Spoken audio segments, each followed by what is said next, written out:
देखिए ये क्वेश्चन 2024 का पेपर जो हुआ था सी सेट का यूपीएससी का, उसका क्वेश्चन है। इसमें ये बताया जा रहा है कि हमारे पास सर्टेन नंबर ऑफ मेन क्या करते हैं, एक काम को 6 डेज में कंप्लीट कर लेते हैं। ठीक है, तो मान लेते हैं पहले कितने मैन हैं, लेट कर लेते हैं कि एक्स मैन है जो कि 6 डेज में काम को कंप्लीट कर लेते हैं। जो भी वर्क हमको दिया गया है उनको वो 6 डेज में कंप्लीट कर लेते हैं। फिर उसके बाद क्या होता है, इसके बाद आपसे पूछा जा रहा है कि कितने नंबर ऑफ मेन बढ़ा दिए जाएं। ठीक है, कितना परसेंटेज ऑफ मेन बढ़ा दिया जाए जिससे क्या हो कि जो काम हमारा 6 डेज में हो रहा था वो काम हमारा 5 डेज में कंप्लीट हो जाए। तो यहाँ पर क्या है कि मान लेते हैं वाई नंबर ऑफ मेन बढ़ाए गए, कितने वाई नंबर ऑफ मेन बढ़ाए गए। मेन बढ़ाने का मतलब ये है, यहाँ पर क्या होगा, वाई नंबर ऑफ मेन में पहले एक्स थे, अब हमने क्या किया है, वाई को इंक्रीज कर दिया है। तो पहले कितने थे, एक्स थे, अब हमने वाई को इंक्रीज कर दिया है। तो ये काम कितने दिन में कंप्लीट हो रहा है, 5 डेज में। काम जो पहले था वही काम अभी भी है, सेम वर्क है, जो काम पहले था वही काम अभी भी है। ठीक है, तो अब यहाँ से देखो क्या कर सकते हैं, यहाँ से हमारे पास क्या हो सकता है, अगर टोटल वर्क निकाला जाए कितना आ जाएगा, दोनों का मल्टीप्लाई कर दिया जाए, नंबर ऑफ डेज और नंबर ऑफ मेन को मल्टीप्लाई कर दिया जाए तो क्या होगा, टोटल वर्क निकल आएगा।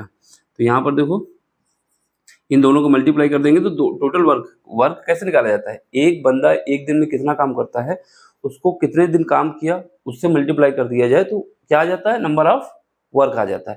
तो यहाँ पर एक्स बंदे हैं 6 दिन काम करेंगे, अगर दोनों को मल्टीप्लाई कर दिया जाएगा तो काम निकल आएगा। जैसे एक मिस्त्री घर को बनाता है कितने दिन में, एक्स डेज में, तो कितना समय लगा, जो मिस्त्री था और जो डे थी वही काम इसमें किया गया। तो टोटल वर्क कैसे आया, दोनों को मल्टीप्लाई करने का, क्योंकि यही काम दोनों मिल के कर रहे हैं। मतलब जो हमने वाई मैन बढ़ाए हैं तो यही तो काम है, तो दोनों वर्क को हम क्या कर सकते हैं, इक्वल कर सकते हैं। तो यहाँ पर क्या कर सकते हो, यहाँ पर वाई प्लस एक्स और ये हमारा क्या आ जाएगा, 5 के आ जाएगा, के से के कट जाएगा। ठीक है, अब हमें इसको अरेंज करना है, यहाँ पर 6x आ जाएगा और ये मल्टीप्लाई कर दो 5y आ जाएगा और ये कितना आ जाएगा, 5x आ जाएगा। अब इसके बाद अरेंज करो, ये इधर ले आएंगे तो कितना आ जाएगा, x बचेगा, क्योंकि ये प्लस के इधर आएगा तो माइनस हो जाएगा। यहाँ पर क्या बचेगा, 5 और y बचेगा, तो यहाँ पर y की वैल्यू कितनी आ जाएगी, 1/5x आ जाएगी।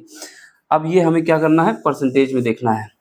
पहले कितना था, एक्स मैन थे, अब मैन कितने हमने बढ़ाए हैं, x/5 बढ़ाए हैं, तो कितना परसेंटेज चेंज हुआ है। अगर परसेंटेज को देखो तो सिंपल से निकल आता है कि अगर 100 से मल्टीप्लाई कर दोगे तो 20 आएगा, 20%। तो ऑप्शन आ गया है, लेकिन लॉजिक कैसे लगाओगे, इसको सॉल्व करने का, परसेंटेज निकालने का जो तरीका होता है वो क्या लगाओगे, इन दोनों में कितना चेंज आया है, ये इतना चेंज आया, यही ये जो हमारे पास y है यही तो चेंज है, तो इसको हम ऊपर लिख देंगे 5/x।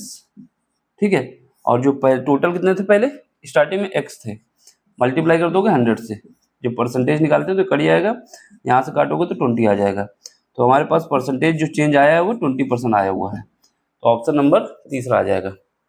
ये तो सब्जेक्टिव तरीका है, कैसे करके हमको लेके आना है। ठीक है, अब हम बात करते हैं ऑब्जेक्टिव तरीके की। ये भी इसमें ज़्यादा समय नहीं लगेगा। पहले क्या किए, पहले हमने माना जो स्टार्टिंग में मेन थे वो कितने थे, एक्स थे, ये जो एक्स बंदे थे उनको 6 डेज में काम करना था। ठीक है, तो टोटल वर्क कैसे आएगा, दोनों को जितने आदमी हैं और जितना समय लगा दोनों को मल्टीप्लाई कर दोगे तो ये टोटल वर्क आ जाएगा। यही वर्क 5 डेज में कंप्लीट करना है, लेकिन इस बार क्या किए हैं कि वाई बंदे को हमने बढ़ा दिया है, यानी वाई मैन बढ़ा दिए। पहले कितना था, एक्स था, वाई बढ़ा दिया। अब इन दोनों को अरेंज करोगे तो यहाँ से हमें निकल के चला आएगा कि जो हमारे पास y की वैल्यू आ रही है, जो जितना इंक्रीज किया है वो 20% इंक्रीज किया है, तो ऑप्शन हमारा ये आ जाएगा। ठीक है, अब अगर इसको और जल्दी करना है तो क्या करेंगे, पहले कितना था, यहाँ पर के से हमें कोई मतलब नहीं रहेगा। ठीक है, ऑब्जेक्टिव अगर ये भी सही है वो भी सही रहेगा। ठीक है, इसमें भी ज़्यादा समय नहीं लगेगा, अरेंज करके आ जाएगा। पहले एक्स बंदे थे, ठीक है, उन्होंने काम किया 6, के से हमें कोई मतलब नहीं, क्योंकि के को बोला गया है नेचुरल नंबर है, 1 2 3 4 5 6 कुछ भी हो सकता है। ठीक है, नेचुरल नंबर। फिर उसके बाद हमने क्या किया, क्वेश्चन मार्क लगा दिया। क्वेश्चन मार्क लगाने के बाद हमने मान लिया कि जो इसमें इंक्रीज हुआ है ये तो हुआ है, इसके साथ ये भी इंक्रीज हुआ है, यानी जो हमें निकालना है परसेंटेज ऑफ इंक्रीज। यहाँ पर देखो ये जो क्वेश्चन मार्क है इसमें एक्स इंक्लूड है, क्योंकि जो पहले बंदे थे उसमें से बढ़ाए गए हैं। तो काम कितने दिन में कंप्लीट करना है, 5 डेज में। अब दोनों को मल्टीप्लाई कर दो तो यहाँ से कितना आ जाएगा, एक्स। ठीक है, और ये इक्वल आ जाएगा इससे ऐसे करो 6x इज इक्वल टू आ जाएगा क्वेश्चन मार्क की जगह हम y मान सकते हैं। y में हमेशा याद रखना दोनों चीज इंक्लूड है, y इंटू 5। यहाँ से y इज इक्वल कितना आ जाएगा 6/5x आ जाएगा। इस y में दो चीज इंक्लूड है, क्या क्या इंक्लूड है, एक x भी है, ठीक है। तो x है तो हमारे पास x प्लस वाई, ऐसे कर x प्लस वाई नहीं करते, तो यहाँ पर क्या है दोनों इंक्लूड है। अब इन दोनों का डिफरेंस ले लो, इन दोनों का डिफरेंस ले लोगे, फिर इसका जब डिफरेंस निकालेंगे तो यहाँ से हम ये लिख सकते हैं y is equal to 6 plus sorry यहाँ पे एक बार लिख सकते हैं x, फिर उसका यहाँ पे लिख सकते हैं 1/5x।